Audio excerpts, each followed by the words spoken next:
If I was starting over now, I probably still would look for some of those small to mid-level apartment buildings. They have taught me so much, but then I think I would have jumped to the bigger buildings sooner, And so, for example, if I've got 3 properties and they make up 110 units altogether, the amount of work and effort that I put into everything with those 3 properties is a multiple of 3 versus if I had a building that was 110 units from the beginning.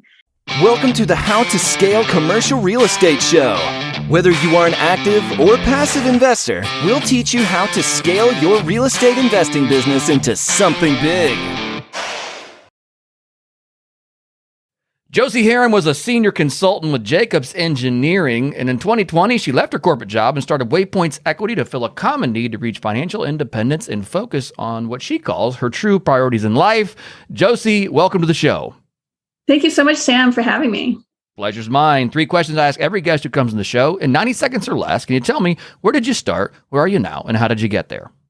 Sure. So I started with single-family rentals, moved around a bit, so had some that way. And then where am I now, I guess, or how did I get to where I am? I started looking into larger deals as a way to transition from a lifestyle that was challenging and successful, but it was not filling all of my buckets. So learned about multifamily. And today, essentially 3 years later, I now have a portfolio of almost 400 units and growing. That is awesome. That's you said a senior consultant. What did I read there? I know I just read your own bio and I've already forgotten. So a consultant with an engineering company. What does that mean? Yeah, so I was actually an asset management consultant, which it dovetails really nicely into what I do now. It was a very large company. We worked with very large clients, think like universities or military bases or cities, and we would help them prioritize budgets for their buildings and infrastructure. And I was doing that, and it was, I have an engineering background and degree, but I had kind of spun off and gone in the business world. And that, dovetailed those nicely because as a consultant, you use a lot of personal skills and as well as, some of that business, kind of mindset. But I learned in that role, I learned how to compete for and negotiate very large contracts. And so when I start looking into multifamily, the synergies were really obvious. And also the appeal of creating my own business. Like in my company, I grew my team, I hired people, I built this whole program, but it always was, for the corporation. And, so when I realized that I could do something like that for myself and for my family, and grow a team and grow a portfolio and manage all the assets, it really was, it was an epiphany. Yeah, because you get to take the skills that you built in that industry and say, hey, wait, I can put forth the same amount of effort and do it for my own stuff, and yet, get much larger returns. When you started buying multifamily assets, how did you educate yourself? How did you get in? Tell us just a quick story on, the way that you made it happen. Yeah. So I first heard about investing, as a limited partner on a podcast. It was a business podcast and wasn't super intrigued. And that was a light bulb for me. So I knew I wanted to learn more about multifamily. I joined a kind of general real estate investment group that really taught the basics of investing. Their focus was more on single family homes and finding, cash flowing properties and building a portfolio that way. But because I already had that taste of multifamily, I knew yes, I'm going to learn everything I can here. And then I'm going to leapfrog to something much bigger with multifamily. It took me about 6 months. I went through that course and then I started networking with some of the other large mentorship groups, went to a conference and I still am in the consuming all content phase, like all the books, I've got them all behind me and all the podcasts and just getting on everybody's calendar and talking and just learning about how to do this, and Yeah, I would say that was it. It took me probably 9 months from that first, that first moment where I realized that this was an option to being able to actually get into multifamily. That's really cool. What you live in Colorado right I do. now? Yep. Conversation we had offline. You told me that you invest primarily in the Midwest. How are you taking deals down from Colorado? Yeah. So, that was tricky as well. But once I realized that a lot of investors do invest, maybe primarily, I don't know, I guess it's both residential and multifamily from a distance, as long as you can have that strong team. And so when I started looking in a couple different markets, I actually, in the very beginning of the pandemic, I drove to the Midwest and I met people because I really think you get so much more done in person. And I've always traveled as well. And so I went out there and I started networking and I met a broker. The broker was like the first node in the connection. She sent me to my lender, to the insurance, to the property manager. And I built a strong enough team before I even had a property, or at least connections, that I knew I could do it. And really just absolutely key in the whole process is having a really good working relationship with your property manager. Once you get the property, you have to be able to have, I run it like a project. You have regular touch points, and I go out usually at least once a month to visit the properties. Well, and because I do value add, and so there's always some kind of construction going on, and then just keep kind of that rhythm of touch points. Wow, that's commitment. You're flying to the Midwest once a month, saying, "All right, I'm gonna go check in on these assets. I'm gonna meet my property managers. I'm gonna make sure that these projects are being run the way I want." That's real commitment, and I certainly appreciate that. Is there a point in time when you will be able to bring on your own asset manager to kind of fill your shoes so that you can continue to focus on taking down bigger deals?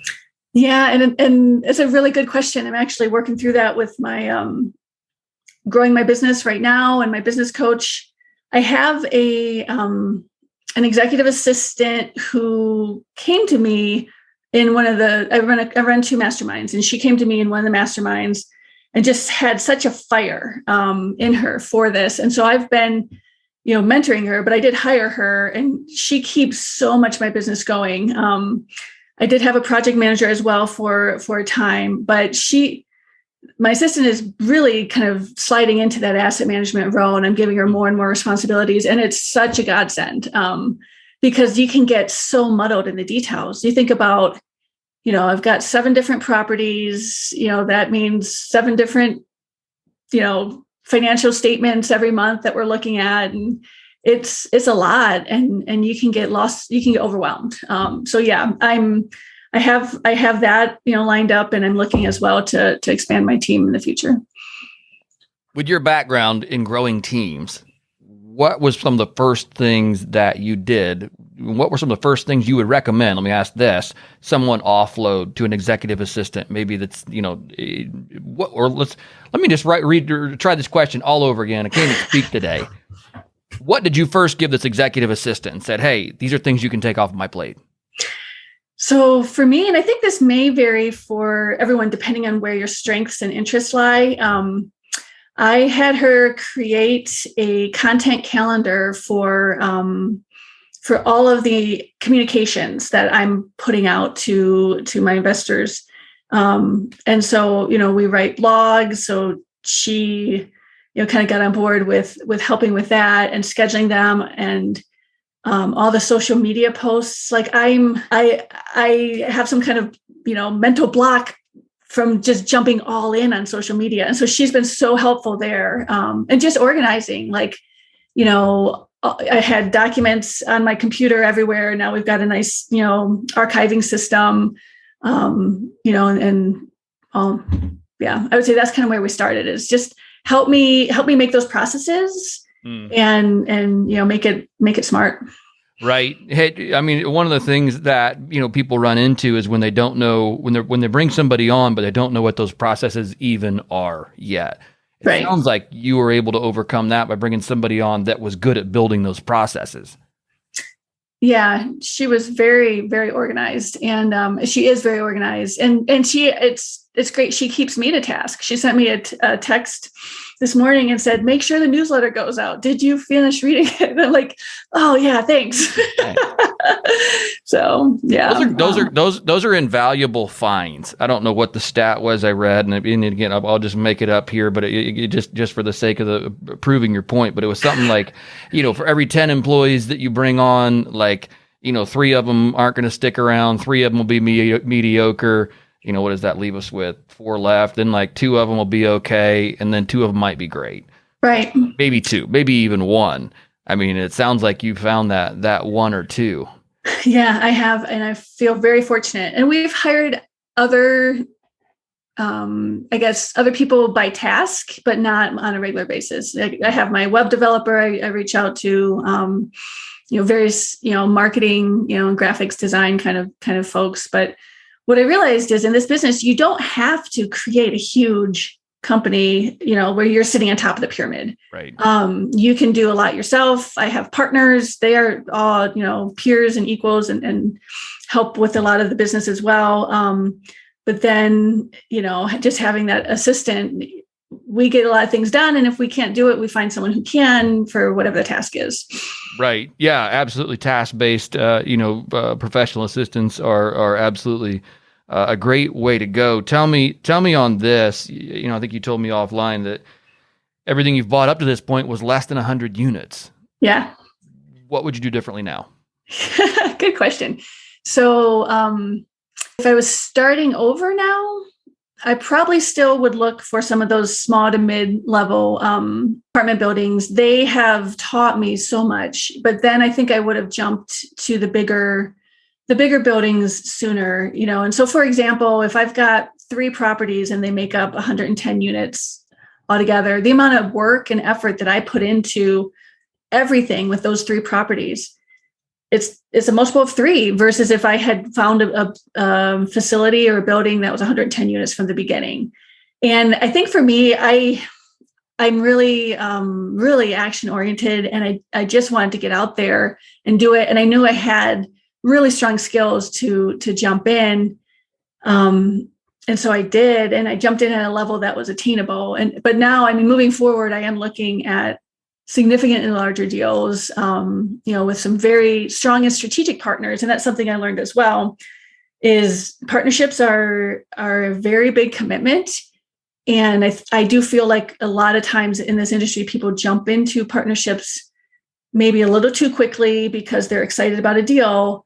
And then that excitement wears off when you have to actually start operating, and you have to know if you can work with those people. So I've spent a lot of time very strategically building partnerships of folks who are extreme professionals. And I think that's going to really take my business.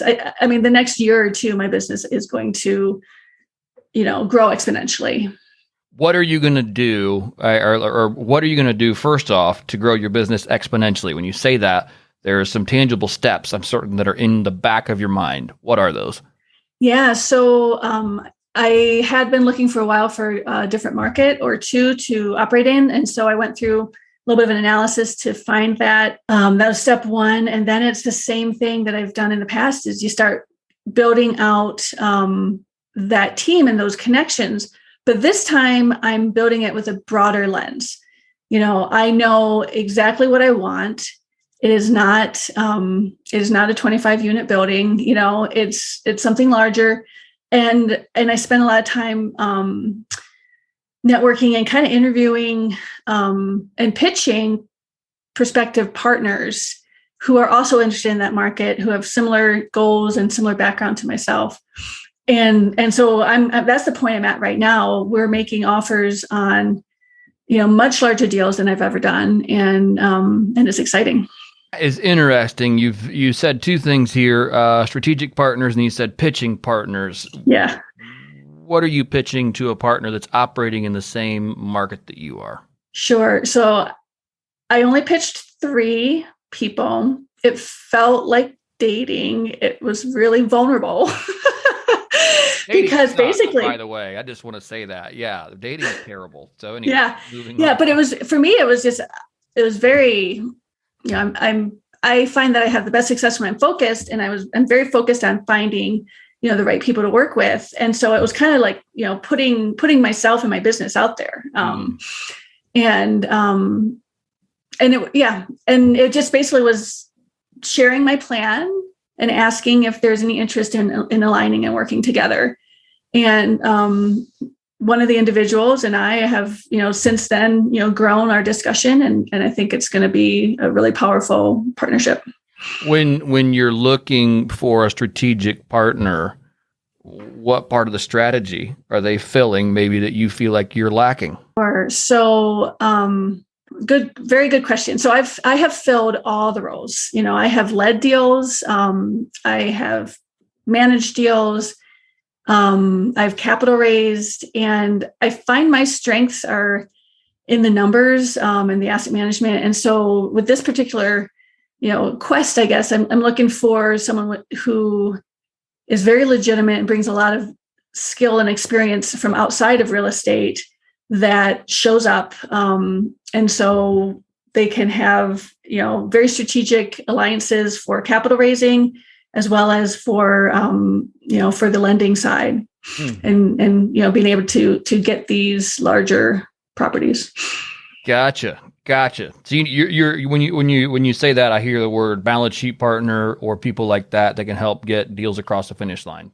Yeah. But I also need someone who's an operator. I mean, we have that network where if you just want to be a key partner or, a sponsor, but not do a lot of the work, that is one thing. But I'm looking for, a true peer who's going to help me bring in the deals and, be a sounding board for operations. And I think the way I think of it is probably more of them leading, the acquisition and, contributing on an equal basis on the capital raising, and then, shifting to, myself for more of the asset management part. Gotcha. And all of those parts of this, I mean, as a team sport, are incredibly valuable, pieces of or players on the team. Yeah. So I like the way you're thinking there. You've grown your business on your own, but at this point going, okay, if there's a way to, again, as you said, have exponential growth, then this is the way you're going to get there. So I love that kind of future thinking and the slow play, if you will. Like you said, people get into a lot of trouble in this business partnering up too soon, too early, wrong partners, and it takes time to unwind those. All right, Josi, here's one question for you. Multifamily is a highly competitive asset class right now. I mean, people are duking it out, 20 bids plus on every property. What are you doing right now to be competitive in this space? It is all about relationships with brokers and their confidence in our group to close. Sellers want, to have that assurance. And, if brokers know that you can get the job done, then the deals, they'll come to you. And even when you are competing with a lot of other buyers, they can put in a good word as well. So the tricky thing right now is I've shifted strategies, because I used to get my deals off market straight to me and my group, but they were smaller, and so we didn't have that competition, and they weren't in they're in really solid markets, but not the hottest markets. Right. And if there was competition, I would be very aggressive, because there still was room, for return, because, I could see the value in the property. I could see what we could do with it. It was worth, really pushing that offer. Right now, we're in such an interesting place. I'm writing conservative offers and I'm not winning them, and I don't like that. But there has to be a line. Especially when you're looking at deals that are $20-30 million, like you can't buy a deal, overpay for a deal that is not going to provide the returns that you need for your investors. And I really think there needs to be a shift. I think it's starting to happen with how brokers are pricing deals, especially to these really optimistic pro formas, and then where the buyers are coming in at. So, right now, my strategy, I'm in constant contact with a number of brokers. We're talking about deals. I've gone out to see a number of properties. We're writing offers, and we're being patient because it does not make sense to get into a huge overpriced property during this time of rising interest rates and inflation. And the buyers, and not the buyers, but the investors are cautious, and as they should be. And so I don't think it's as easy now to raise capital as it was a year ago. I've heard that. That's been a comment that has come up. You're the second person to tell me this in a week, that raising capital is becoming more challenging. I'm certain, people are, the capital's getting scared, I think, and people are holding on a little bit tighter maybe than they were a year ago, which is really an interesting time. And I think we'll see the way this shakes out will be an interesting thing, certainly, as you said, underwriting to numbers that just don't make any sense. The funny part about this story is I was having a conversation with somebody the other day that was like, man, in 2016 we were looking at a property and we got outbid at $15 million for it, right? Yeah. Like, yeah, it just sold for $45 million.